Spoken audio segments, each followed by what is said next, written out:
Salve, CACDista! Seja bem-vinda, bem-vindo a mais uma edição do nosso resumo de notícias da semana, com o que aconteceu de mais importante no mundo entre os dias 4 e 11 de novembro, como, por exemplo, a COP27 que está rolando no Egito agora. Você vai saber quais são as expectativas para a mais recente conferência das partes da UNFCCC. Também ocorreram eleições de meio de mandato nos Estados Unidos para renovar todos os assentos da Câmara e parte do Senado. O resultado, que é crucial para definir a governabilidade do presidente Joe Biden, ainda não saiu, mas a gente conta o que dá para saber até agora.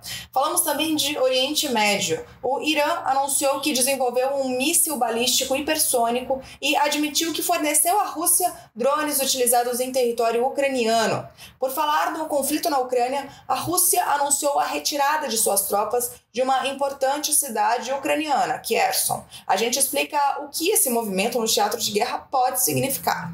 A CPLP, a Comunidade dos Países de Língua Portuguesa, celebrou a conclusão da ratificação do Acordo sobre a Mobilidade por todos os seus membros. E o Brasil reforça sua importância no direito internacional. O brasileiro Leonardo Nemer Caldeira Brant é eleito juiz da Corte Internacional de Justiça. Tudo isso em detalhes você acompanha agora no nosso podcast. Enquanto gravamos o nosso podcast, agora na manhã do dia 11 de novembro, acontecem reuniões da COP27 em Sharm el-Sheikh, no Egito. Estamos falando da 27ª Conferência das Partes da UNFCCC, a Convenção Quadro das Nações Unidas sobre a Mudança Climática. A COP27 começou no dia 6 e vai até o dia 18 de novembro. A COP da UNFCCC é uma conferência global que reúne representantes de centenas de países todos os anos e que tem como principal objetivo conter as consequências da mudança climática. Nesta edição, a expectativa é definir aspectos centrais para a implementação do Acordo de Paris e fazer que os países sejam mais ambiciosos em suas NDCs, as contribuições nacionalmente determinadas. Um assunto também que não foi resolvido na COP anterior, a COP26 em Glasgow, é a questão do financiamento climático, um tema muito caro ao Brasil e que deve ser um tema central nessa COP. As negociações estão centralizadas em alguns temas cruciais para a justiça climática, como a necessidade de financiamento específico para perdas e danos, que são aqueles que não são mais possíveis de evitar ou adaptar. O jornal The Guardian sintetizou uma série de compromissos novos anunciados nos primeiros dias de COP27 para financiar a compensação por perdas e danos decorrentes de eventos climáticos extremos nos países em desenvolvimento. Alemanha, Áustria, Bélgica, Escócia e Nova Zelândia anunciaram a destinação de algumas dezenas de milhões de dólares. Já o Reino Unido sugeriu a inclusão de uma cláusula em seus contratos de financiamento público externo para suspender temporariamente o pagamento da dívida pelos devedores afetados por desastres climáticos, de forma a liberar para esses países, recursos mais rapidamente para a reconstrução.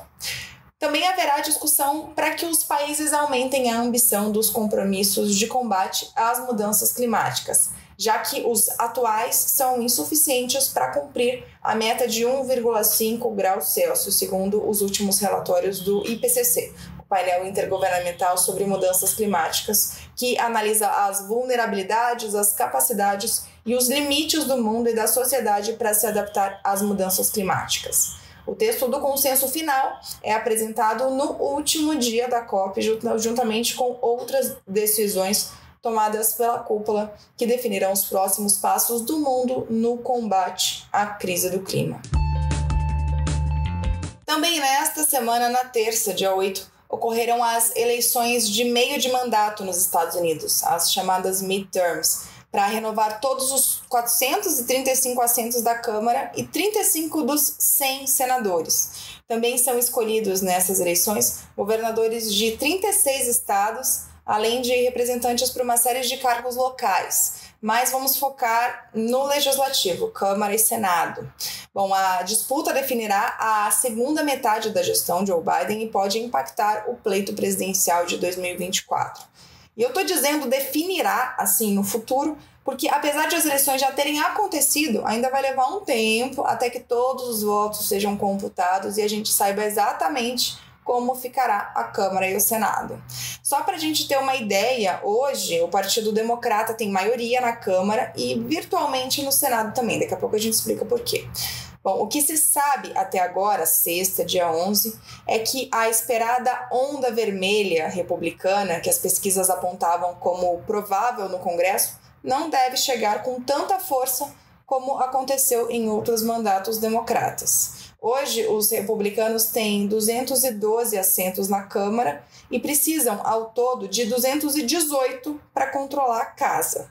Qualquer resultado abaixo de 20 novas cadeiras neste ano tem sido visto como um resultado ruim para os republicanos. Os democratas devem sim perder a maioria, segundo os analistas, mas eles também comemoraram vitórias importantes que farão a margem dos republicanos ser menor do que a prevista. Mas tudo isso são especulações, a gente ainda não tem o resultado final. Vamos então ao Senado. O Partido Democrata viu as chances de manter a maioria na casa aumentarem após vencer e reverter a cadeira republicana na Pensilvânia, um estado pêndulo, como eles chamam, né? Que são aqueles que não têm preferência clara por nenhum dos partidos. Hoje o Senado está dividido igualmente, com 50 cadeiras para cada partido.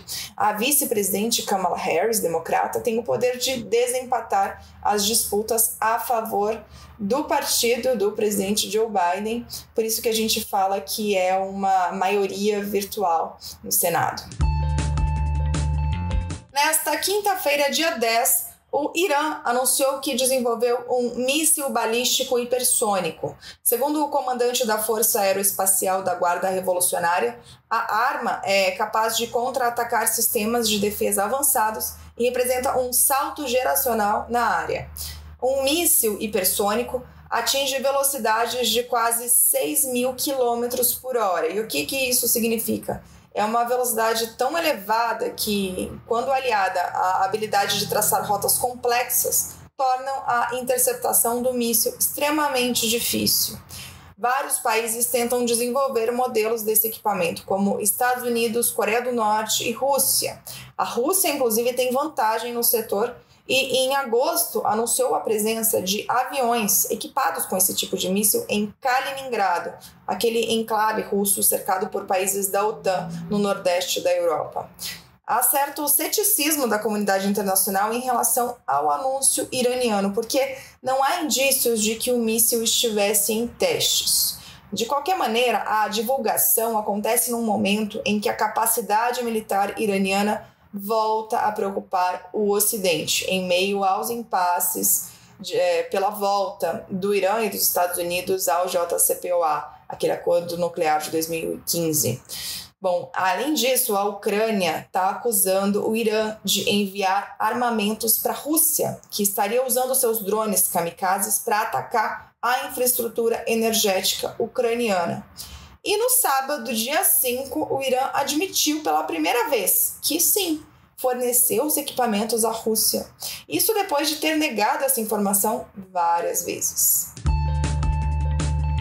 Esse é o gancho para falarmos dos últimos desdobramentos da guerra na Ucrânia. Nesta sexta-feira, dia 11, a Rússia afirmou ter completado a retirada de suas tropas da cidade ucraniana de Kherson.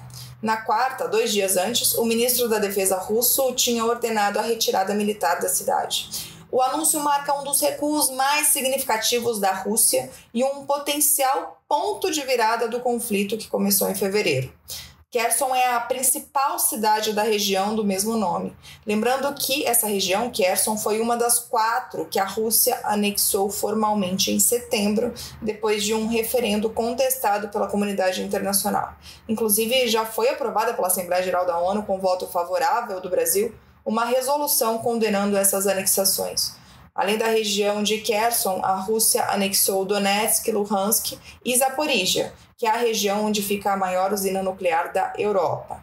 Aquela resolução da ONU, aprovada em outubro, além de exigir que a Rússia reverta a anexação, também afirma que as ações russas violam a soberania e a integridade territorial da Ucrânia e são inconsistentes com os princípios da Carta da ONU.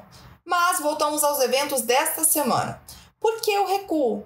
Por causa da contraofensiva ucraniana que começou no fim de agosto, com ostensiva ajuda do Ocidente e que agora parece estar produzindo alguns efeitos. A retirada desta semana disparou uma ofensiva diplomática pelo fim do conflito por parte dos aliados do presidente ucraniano Volodymyr Zelensky, esses aliados que financiam o lado ucraniano na guerra, a começar pelos Estados Unidos, que já deram quase 20 bilhões de dólares em armas para Kiev. O chefe do Estado-Maior Conjunto dos Estados Unidos, o general Mark Milley, afirmou ao jornal britânico The Times que a retirada abria uma janela de oportunidade para os líderes que irão se reunir na semana que vem na cúpula do G20 em Bali para discutir a paz. Nem Zelensky e nem Vladimir Putin, o presidente da Rússia, estarão lá, mas seus maiores aliados, sim, o americano Joe Biden e o chinês Xi Jinping, farão uma reunião bilateral no encontro. Dados da defesa dos Estados Unidos apontam que mais de 200 mil soldados ucranianos ou russos já morreram ou foram feridos no conflito. Falamos agora de Brasil. A Comunidade dos Países de Língua Portuguesa, a CPLP, da qual o Brasil faz parte, concluiu a ratificação do Acordo de Mobilidade por todos os Estados-membros. O processo foi concluído depois que a Guiné Equatorial, o último país que faltava, efetuou o depósito do instrumento de ratificação na quinta passada. O acordo sobre a mobilidade entre os Estados-membros da CPLP foi assinado no dia 17 de julho de 2021, em Luanda. Ele estabelece um quadro de cooperação entre todos os Estados-membros de uma forma flexível e variável, e na prática abrange qualquer cidadão. Fica a cargo de cada Estado implementar medidas que lhes permitam assumir compromissos decorrentes da mobilidade de forma progressiva e com níveis diferenciados de integração, tendo em conta as suas próprias especificidades internas na sua dimensão política, social e administrativa. Com a ratificação por parte de Guiné Equatorial, fica concluído este processo pelos 9 Estados-membros da organização. São eles: Angola, Brasil, Cabo Verde, Guiné-Bissau, Guiné Equatorial, Moçambique, Portugal, São Tomé e Príncipe e Timor-Leste. O secretário executivo da CPLP, Zacarias da Costa, disse que o acordo de mobilidade é um ponto de partida para a criação de um quadro mais favorável à circulação de pessoas, que deverá ser agora concretizado através da adaptação das legislações internas e através da celebração de uma série de outros acordos complementares. No mês passado, entrou em vigor o novo regime de entrada de imigrantes em Portugal, que prevê uma facilitação da emissão de vistos para os cidadãos da CLP no âmbito desse acordo sobre a mobilidade entre Estados-membros. E ainda falando sobre Brasil, o brasileiro Leonardo Nemer Caldeira Brant foi eleito ao cargo de juiz da Corte Internacional de Justiça. Brant vai ocupar até 2027 o restante do mandato deixado vago pelo falecimento do juiz também brasileiro Antônio Augusto Cansado Trindade. Ele faleceu em maio deste ano. A eleição foi realizada na sexta passada, dia 4 de novembro, simultaneamente na Assembleia Geral e no Conselho de Segurança das Nações Unidas em Nova York. Caldeira Brant obteve um total de 121 votos na Assembleia Geral e 13 no Conselho de Segurança. O candidato vencedor precisava da maioria absoluta dos países eleitores. Na Assembleia Geral, deveria ultrapassar os 97 votos e 8 no Conselho de Segurança. Os outros candidatos eram o argentino Marcelo Cohen e o também brasileiro professor Paulo Borba Cassella. O Itamaraty divulgou nota celebrando a escolha de Caldeira Brant e afirmando que o resultado demonstra, além das qualidades do candidato, o reconhecimento da atuação internacional do Brasil em favor da solução pacífica de controvérsias e em defesa do direito internacional. Leonardo Nemer Caldeira Brant é professor titular e chefe de Departamento de Direito Público na Universidade Federal de Minas Gerais, a UFMG. Ele também é fundador do Centro de Direito Internacional e do Anuário Brasileiro de Direito Internacional. A Corte Internacional de Justiça tem 15 juízes que cumprem um mandato de 9 anos e está sediada em Haia, na Holanda. A Corte julga questões entre estados e responde a consultas de órgãos ou agências especializadas das Nações Unidas. E a gente termina o nosso podcast por aqui. Uma ótima semana, bons estudos e até sexta-feira que vem.